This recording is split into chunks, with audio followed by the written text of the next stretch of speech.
ಗಾನಗರಡಿ ಗಾನಗರಡಿ ಇದು ಹಾಡು ಹಕ್ಕಿಗಳ ಭಾವಬಂಡಿ.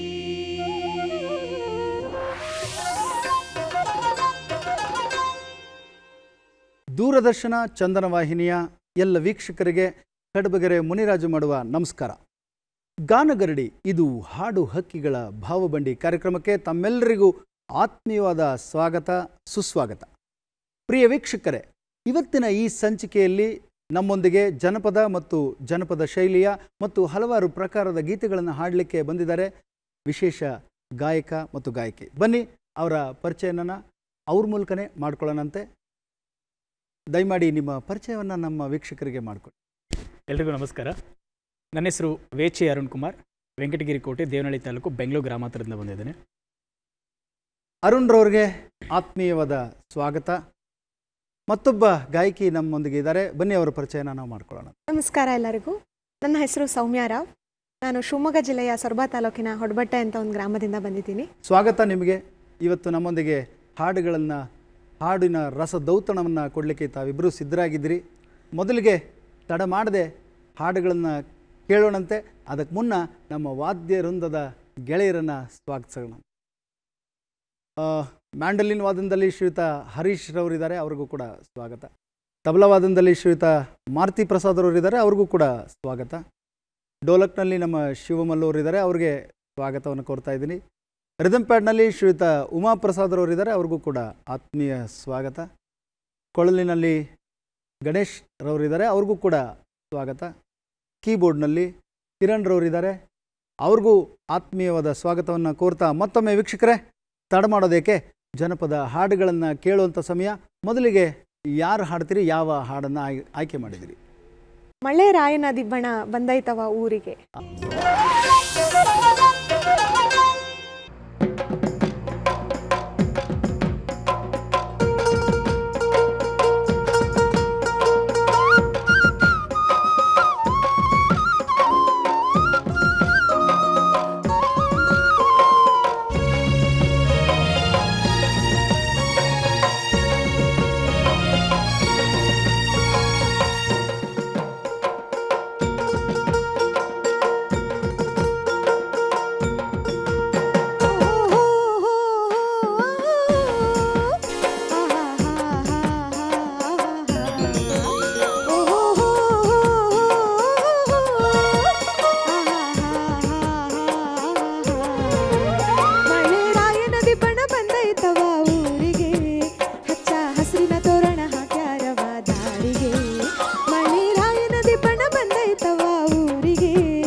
ಸೂಸ್ಯಾವೆ ಭತ್ತ ಗೋಧಿ ರಾಗಿ ತೆನೆಯು ಕಂಪ ಸೂಸ್ಯಾವೆ ಸವಿ ಕಂಪ ಸೂಸ್ಯಾವೆ ಮೋಜಿನ ಕಾಲ ಬಂದೈತೆಂದು ಕೂಗಿ ಹಾಡ್ಯಾವೆ ಮೋಜಿನ ಕಾಲ ಬಂದೈತೆಂದು ಕೂಗಿ ಹಾಡ್ಯಾವೆ ಎಲ್ಲ ಕೂಗಿಗೆಯಾವೆ ಎಲ್ಲ ಕೂಗಿಗೆಯಾವೆ ಓಹೋ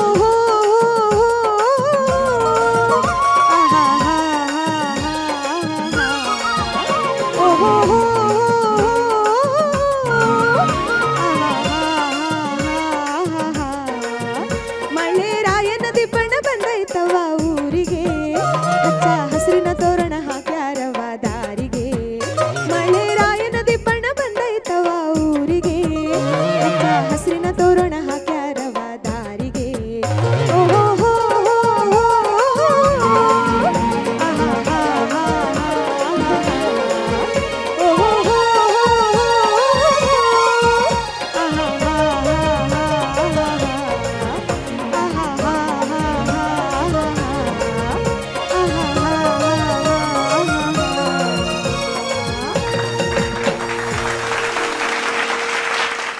ಅಂದ್ರೇ ಸಂಭ್ರಮ, ಮಳೆ ಅಂದ್ರೇ ಖುಷಿ, ಮಳೆ ಅಂದ್ರೇ ಆನಂದ.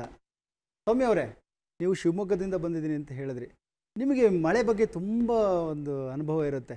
ಮಳೆನಲ್ಲಿ ಯಾವ್ಯಾವ ರೀತಿ ಮಳೆ ಇರ್ಬೋದು ಹೇಳಲಿಕ್ಕಾಗತ್ತಾ? ತುಂತುರು ಮಳೆ. ನಿಮ್ಮ ಕಡೆ ತುಂತುರು ಮಳೆ ಇಲ್ಲ. ನಿಮ್ಮ ಶಿವಮೊಗ್ಗದಲ್ಲಿ ಏನಿದ್ರು ಭಾರೀ ಮಳೆ, ಭಾರಿ ಮಳೆ, ಆರ್ಭಟ ಮಳೆ. ಮಲೆನಾಡಿನಲ್ಲಿ ಭಾರೀ ಮಳೆ ಆದರೆ ನಿರಂತರವಾಗಿ ಸುರಿತಾ ಇರುತ್ತೆ. ಸುರಿಯೋಕೆ ಶುರು ಮಾಡಿದ್ರೆ ಮಳೆ.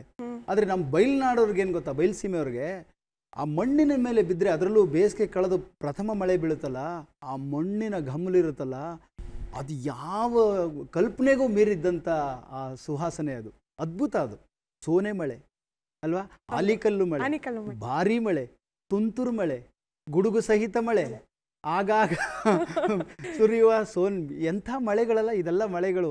ಆದರೆ ಮಲೆನಾಡಲ್ಲಿ ಮಾತ್ರ ಸೋ ದೋ ಎಂದು ಸುರಿಯುವ ಏಕತಾನತೆಯಿಂದ ಕೂಡಿರುವ ಮಳೆ ಅಲ್ವಾ. ಮಳೆ ಚೆನ್ನಾಗಾದರೆ ಹಸಿರು ಚೆನ್ನಾಗಿರುತ್ತೆ. ಧನ್ಯವಾದಗಳು. ಮಳೆ ಬಗ್ಗೆ ಚೆನ್ನಾಗಿ ಹಾಡು ಹೇಳಿದ್ರಿ, ನಿಮಗೆ ಧನ್ಯವಾದಗಳನ್ನು ಹೇಳ್ತಾ, ಅರುಣ್, ನಿಮ್ಮ ಧ್ವನಿನಲ್ಲಿ ಯಾವ ಗೀತೆಯನ್ನು ನಾವು? ಸರ್, ಇದು ಮೂಲ ಜನಪದ ಸಾಹಿತ್ಯ. ಈ ಹಾಡಲ್ಲಿ ತಾಯಿಯ ಮಹತ್ವ ಮತ್ತು ತವರಿನ ಮಹತ್ವ ತುಂಬ ಅದ್ಭುತವಾಗಿ ಕಟ್ಕೊಟ್ಟಿದ್ದಾರೆ ನಮ್ಮ ಜನಪದರು. ಈ ಹಾಡನ್ನ ತುಂಬ ವೇದಿಕೆಯಲ್ಲಿ ಹಾಡಿದ್ದೀವಿ. ಆದರೆ ಇವತ್ತು ಯಾಕೆ ಹಾಡೋಕ್ಕೆ ತುಂಬ ಖುಷಿ ಆಗ್ತಿದೆ ಅಂದರೆ, ನಾನು ಕೇಳ್ಪಟ್ಟ ಹಾಗೆ ಈ ಹಾಡನ್ನು ಕಂಪೋಸ್ ಮಾಡಿದವರು ತಾವು ಅಂತ ಹೇಳಿದರು. ಅಷ್ಟು ಅದ್ಭುತವಾದಂಥ ಓದು ಎಲ್ಲ ವೇದಿಕೆಗಳು ಒಳ್ಳೆಯ ಪ್ರತಿಕ್ರಿಯೆ ಸಿಗ್ತಾ ಇತ್ತು ನಮ್ಗೆ. ಅಂಥ ಅದ್ಭುತವಾದಂಥ ಕಂಪೋಸಿಷನ್ ಇದೆ. ಹಾಗಾಗಿ ಇದೆ ನಿಮ್ಮ ಮುಂದೆ ಹಾಡ್ತಾರೆ, ತುಂಬ ಖುಷಿ ಆಗ್ತಿದೆ. ಈ ಗೀತೆ ಸಾಕಷ್ಟು ಸರಿ ಹಾಡಿದ್ದೀವಿ, ಆದರೆ ಪ್ರತಿ ಸರಿ ಕೇಳಿದಾಗೂ ಹೊಸ್ತನ ಅಂತ ಅನಿಸುತ್ತೆ. ಈ ಹಾಡನ್ನು ನಾನು ಕಂಪೋಸ್ ಮಾಡಿದ ಉದ್ದೇಶ ಏನಂತಂದರೆ, ಉದ್ದೇಶ ಅನ್ನೋದಕ್ಕಿಂತ ಯಾವ ಸಂದರ್ಭದಲ್ಲಿ ಬಂತು ಅಂದರೆ, ಅದು ಕಂಪೋಸ್ ಮಾಡಿದ ರೀತಿ ಹೆಂಗೆ ಅಂತಂದರೆ, ಆ ಹಾಡು ಸಾಹಿತ್ಯ ನೋಡಿದೆ ನಾನು.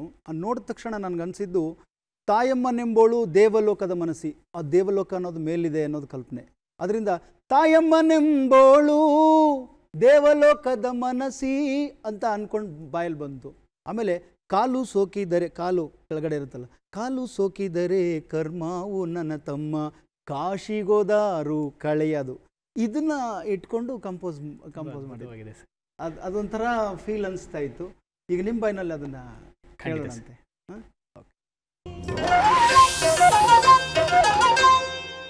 ಓ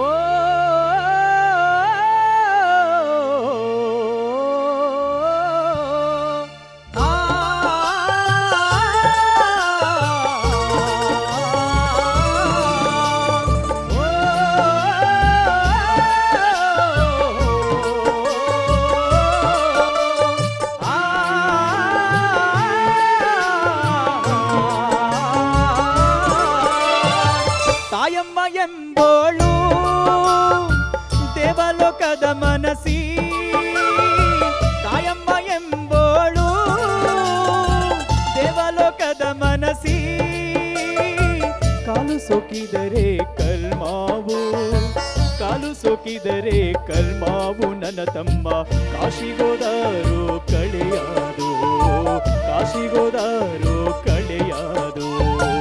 ತಾಯಮ್ಮ ಎಂಬೋಳು ದೇವಲೋಕದ ಮನಸ್ಸಿ, ತಾಯಮ್ಮ ಎಂಬೋಳು ದೇವಲೋಕದ ಮನಸ್ಸಿ.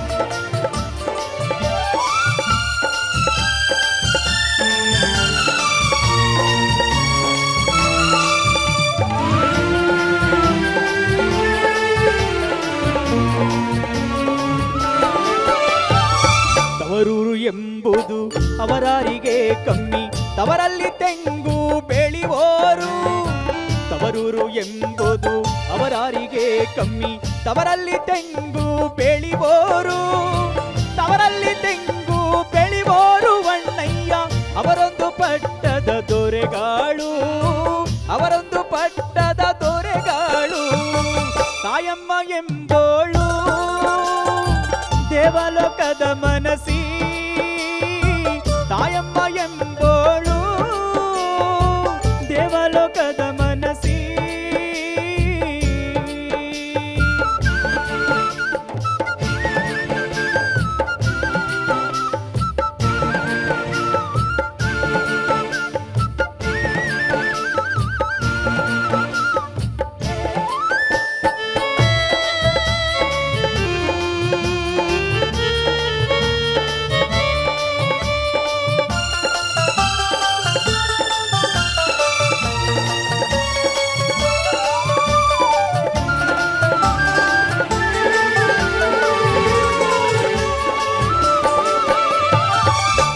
ಮನೆಯ ದೀಪ ತವರಲ್ಲಿ ನೋಡೇನು ಹತ್ತು ಬಳ್ಳ ಹಚ್ಚು ಶರಣೆಂದು ತವರು ಮನೆಯ ದೀಪ ತವರಲ್ಲಿ ನೋಡೇನು ಹತ್ತು ಬಳ್ಳ ಹಚ್ಚು ಶರಣೆಂದು ಹತ್ತು ಬಳ್ಳ ಹಚ್ಚು ಶರಣೆಂದು ತಮ್ಮೋರು ಜಯವಂತರಾಗಿ ಬೆಳಿರೆಂದು ಜಯವಂತರಾಗಿ ಬೆಳಿರೆಂದು ತಾಯಮ್ಮ ಎಂಬೋಳು ದೇವಲೋಕದ ಮನಸಿ ತಾಯಮ್ಮ ಎಂಬೋಳು ದೇವಲೋಕದ ಮನಸಿ ಕಾಲು ಸೋಕಿದರೆ ಕರ್ಮಾವು ಕಾಲು ಸೋಕಿದರೆ ಕರ್ಮಾವು ನನ್ನ ತಮ್ಮ ಕಾಶಿಗೋದಾರು ಕಳೆಯಾದು ಕಾಶಿಗೋದಾರು ಕಳೆಯಾದು ತಾಯಮ್ಮ ಎಂಬೋಳು ದೇವಲೋಕದ ಮನಸಿ ತಾಯಮ್ಮ ಎಂಬೋಳು ದೇವಲೋಕದ ಮನಸಿ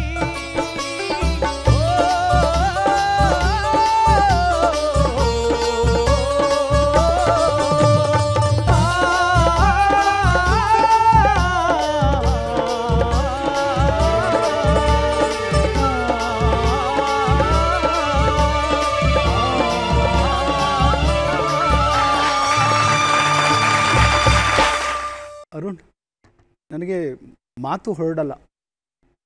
ಅಮ್ಮ ಎಷ್ಟು ನೆನಪಾಗ್ತಾರೆ ಅಂದರೆ, ತುಂಬ ಕಷ್ಟ ಇತ್ತು ನಮ್ಮ ಜೀವನ ಆವಾಗ. ಬಾಲರಾಮಾಯಣ ಅಂತ ಒಂದು ಸೀರಿಯಲ್ನ ಶೂಟ್ ಮಾಡೋಕ್ಕೆ ಡೈರೆಕ್ಟ್ ಮಾಡೋಕ್ಕೆ ಮಾಡ್ತಾಯಿದ್ದೆ. ಅದರಲ್ಲಿ ನವದ್ವಾರಗಳು ತೆಗೆದುಕೊಳ್ಬೇಕು. ಅಲ್ಲಿ ಒಂದೊಂದು ಗಂಟೆ ಶಬ್ದ ಕೇಳ್ತಾ ಕೇಳ್ತಾ ಅದನ್ನು ಶೂಟ್ ಮಾಡಿದ್ವಿ. ಒಂದು ಫೋನ್ ಬಂತು ನನಗೆ, ಅರ್ಜೆಂಟಾಗಿ ಆಸ್ಪತ್ರೆಗೆ ಬನ್ನಿ ಅಂತ. ಅಷ್ಟೊತ್ತಿಗಾಗಲೇ ನಮ್ಮ ತಾಯಿ ತುಂಬ ದಿನಗಳಿಂದ ಬೆಡ್ ರಿಡನ್ ಆಗಿದ್ರು. ಹೋದರೆ ಕೊನೆ ಉಸಿರನ್ನು ಹಿಡಿದು ನಿಂತಿದ್ರು ನಾನು ಹೋಗೋವರೆಗೂ. ನಾನು ಹೋದ್ಮೇಲೆ ಅವರು ದೇಹ ತ್ಯಾಗ ಮಾಡಿ.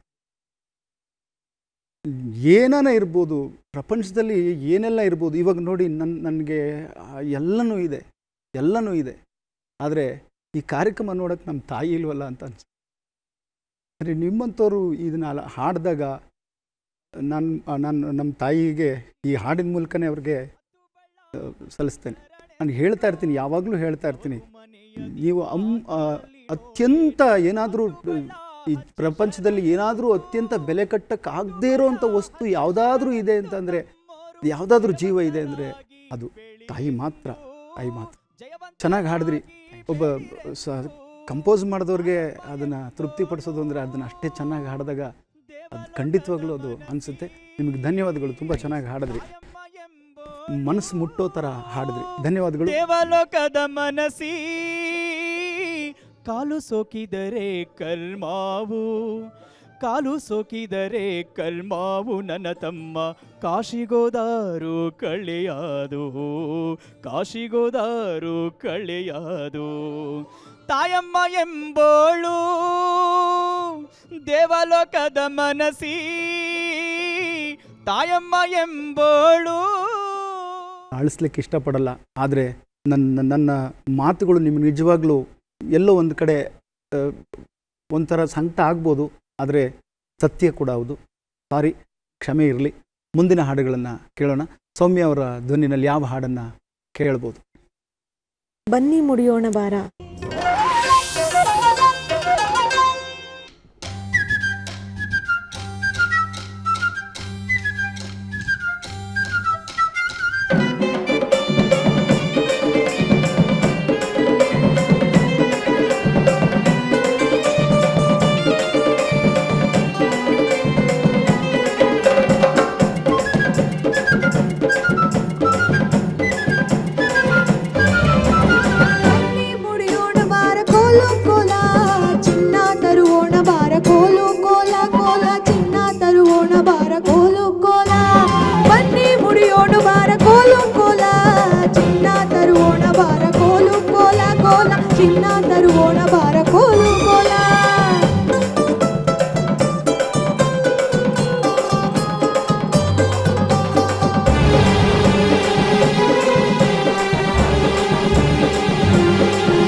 ಜನಪದ ಹಾಡನ್ನು ಭಾಳ ಸೊಗಸಾಗಿ ಹಾಡಿದ್ರಿ. ಧನ್ಯವಾದಗಳು ಸೌಮ್ಯಾರವರೇ. ಮತ್ತೊಂದು ಗೀತೆಯನ್ನು ಕೇಳೋಣ, ಅರುಣ್ ವಾಚಿರವರ ಧ್ವನಿಯಲ್ಲಿ. ಸರ್, ಈಗ ಹಾಡುವಂಥ ಹಾಡು ಒಂದು ಜೀವನದ ಸತ್ಯ ಕಥೆಯನ್ನು ತುಂಬ ಅದ್ಭುತವಾಗಿ ವಿವರಿಸಿದಂಥ ಒಂದು ಹುಟ್ಟು ಮತ್ತು ಸಾವಿನ ಮಧ್ಯೆ ನಡೆಯುವಂಥ ಒಂದು ಅದ್ಭುತವಂತ ಸಂದೇಶ ಇದೆ.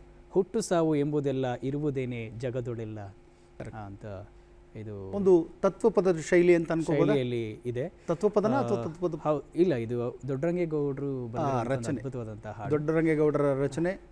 ಅವರು ಬಹಳಷ್ಟು ಹಾಡುಗಳು, ಗೌಡರ ಹಾಡುಗಳು ಯಾವಾಗಲೂ ಕೂಡ ದೇಸಿತನಕ್ಕೆ ಒಕ್ಕೊಂಡಿರುತ್ತೆ. ಅವರ ಹಾಡುಗಳಲ್ಲಿ ನಾವು ಬಹಳಷ್ಟು ಜನಪದ ಶೈಲಿಯ ಮತ್ತು ದೇಸಿತನವನ್ನು ನೋಡ್ಬೋದು. ಅವರಿಗೆ ದೊಡ್ಡ ದೊಡ್ಡ ನಮಸ್ಕಾರ. ಅವರ ಗೀತೆಯನ್ನು ಜನಕ್ಕೂ ಕೂಡ ಅರ್ಥ ಆಗುವ ರೀತಿಯಲ್ಲಿ ಸರಳವಾಗಿ ಮತ್ತು ಅವ್ರ ಪದಗಳ ಬಳಕೆ ತುಂಬಾ ಅದ್ಭುತವಾಗಿದ್ದಾರೆ. ಮತ್ತೆ ಈ ಗೀತೆಯ ಒಂದು ವಿಶೇಷತೆ, ಇದನ್ನ ಕಂಪೋಸ್ ಮಾಡಿದಂಥವ್ರು ಗಣೇಶ್ ಸರ್ ಅವರು. ಅದು ದೊಡ್ಡ ವಿಶೇಷತೆ. ನನಗೆ ತುಂಬಾ ಖುಷಿ ಆಗುತ್ತೆ ಇಂಥ ಅದ್ಭುತವಾದ ಗೀತೆ. ಗಣೇಶ್ ಅವರಿಗೂ ಧನ್ಯವಾದಗಳು. ಹಾಡಿದವರು ಪಂಡಿತ್ ರವೀಂದ್ರ ಸೊರಗಾವೆ ಸರ್ ಅವರು ಹಾಡಿದ್ದು. ಮತ್ತೊಬ್ಬ ಮಹಾನ್ ಗಾಯಕ. 3 ಜನರ ಒಂದು ಶ್ರಮದಿಂದ ಬಂದಂಥ ಒಂದು ಅದ್ಭುತವಾದ ಹಾಡನ್ನು ಕೇಳೋಣ.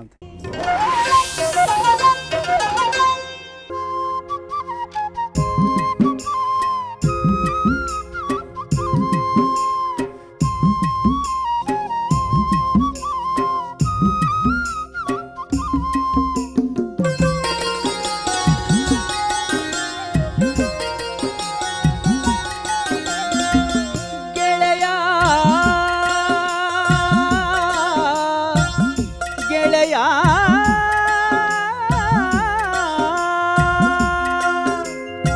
ಹುಟ್ಟು ಸಾವು ಎಂಬುದೆಲ್ಲ ಇರುವುದೇನೆ ಜಗದೊಳೆಲ್ಲ ಹುಟ್ಟು ಸಾವು ಎಂಬುದೆಲ್ಲ ಇರುವುದೇನೆ ಜಗದೊಳೆಲ್ಲ ಸಮರಸದಲ್ಲಿ ಸ್ವೀಕರಿಸಯ್ಯ ಓ ಗೆಳೆಯ ಓ ಗೆಳೆಯ ಓ ಗೆಳೆಯ ಓ ಗೆಳೆಯ ಬರುವುದೆಲ್ಲ ಬರಲಿ ಬಿಡು ಬರುವುದೆಲ್ಲ ಬರಲಿ ಬಿಡು ಅರಿತು ನುರಿತು ಹಾದಿ ಸಾಗೋ ಅರಿತು ನುರಿತು ಹಾದಿ ಸಾಗು ಓ ಗೆಳೆಯ ಓ ಗೆಳೆಯ ಓ ಗೆಳೆಯ ಓ ಗೆಳೆಯ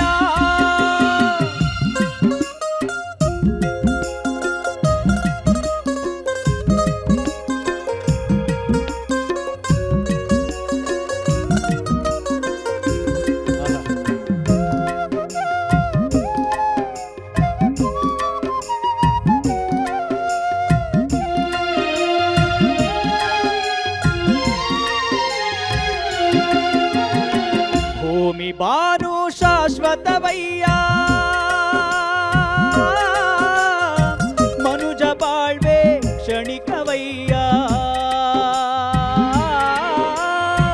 ಭೂಮಿ ಬಾನು ಶಾಶ್ವತವಯ್ಯ ಮನುಜ ಬಾಳ್ವೆ ಕ್ಷಣಿಕವಯ್ಯ ಇಳೆಗೆ ಬಂದು ಬೆಳೆವ ವೇಳೆ ಇಳೆಗೆ ಬಂದು ಬೆಳೆವ ವೇಳೆ ತಾಳ್ವೆ ತಳೆದು ನಡೆಯಬೇಕು ಸಹನೆ ಪಾಠ ಕಲಿಯಬೇಕು ತಾಳ್ಮೆ ತಳೆದು ನಡೆಯಬೇಕು ಸಹನೆ ಪಾಠ ಕಲಿಯಬೇಕು ಓ ಗೆಳೆಯ ಓ ಗೆಳೆಯ ಓ ಗೆಳೆಯ ಓ ಗೆಳೆಯ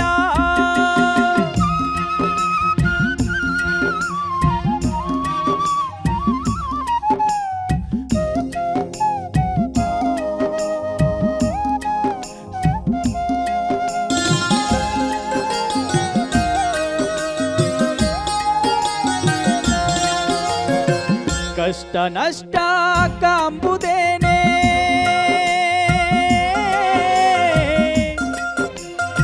ನಲ್ಮೆಯಾನ ನಡೆದ ಮೇಲೆ ಕಷ್ಟ ನಷ್ಟ ಕಾಂಬುದೇನೆ ನಲ್ಮೆಯಾನ ನಡೆದ ಮೇಲೆ ಕಹಿಯು ಸಿಹಿಯೂ ಇರುವುದೇನೆ ಕಹಿಯು ಸಿಹಿಯೂ ಇರುವುದೇನೆ ಧರೆಯ ಮೇಲೆ ಬದುಕೋ ವೇಳೆ ಶ್ರದ್ಧೆಯಿಂದ ಸಾಗಬೇಕು ಗದ್ದೆ ಬೆಳೆಯ ಬೆಗೆಯಬೇಕು ಶ್ರದ್ಧೆಯಿಂದ ಸಾಗಬೇಕು ಗದ್ದೆ ಬೆಳೆಯ ತೆಗೆಯಬೇಕು ಓ ಗೆಳೆಯ ಓ ಗೆಳೆಯ ಓ ಗೆಳೆಯ ಓ ಗೆಳೆಯ ಹುಟ್ಟು ಸಾವು ಎಂಬುದೆಲ್ಲ ಇರುವುದೇನೆ ಜಗದೊಳೆಲ್ಲ ಹುಟ್ಟು ಸಾವು ಎಂಬುದೆಲ್ಲ ಇರುವುದೇನೆ ಜಗದೊಳೆಲ್ಲ ಸಮರಸದಲ್ಲಿ ಸ್ವೀಕರಿಸಯ್ಯ ಓ ಗೆಳೆಯ ಓ ಗೆಳೆಯ ಓ ಗೆಳೆಯ ಓ ಗೆಳೆಯ ಓ ಗೆಳೆಯ ಓ ಗೆಳೆಯ ಓ ಗೆಳೆಯ ಓ ಗೆಳೆಯ